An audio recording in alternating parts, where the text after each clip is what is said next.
Мен сияқты ене жоқ шығар. Мына сенің енеңді түсінбейм бар ғой.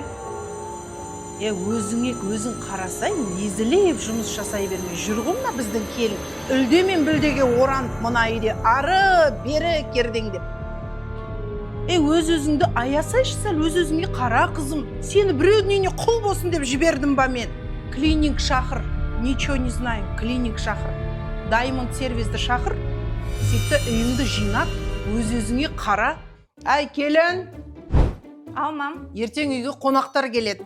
Менің гәбім кезекті. Білетін шығарсың? Мам, ертең клининг шақырайық та екен. Қандай клининг? Қандай клининг? Біздің үй 3 этаж үй емес па? Өзің ақ жинап таста мына үйді. Азаннан кешке шейін жинап тастайсың ғой.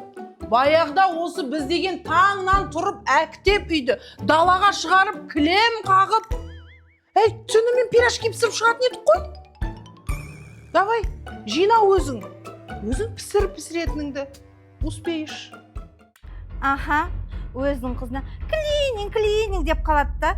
Бан 3 этаж үйді өзің жинай сал деп қояды.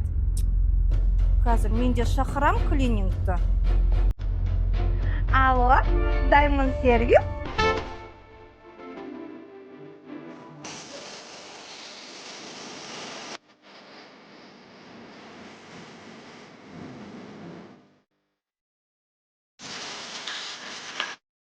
Дастархан дайын. Айттым ғой саған барлығын үлгересің деп. Молодец. Үлгердің. Қайдағы? Даймонд сервис болмаса, дымға да үлгермек едім. Сіздер де тапсырыс беріңіздер.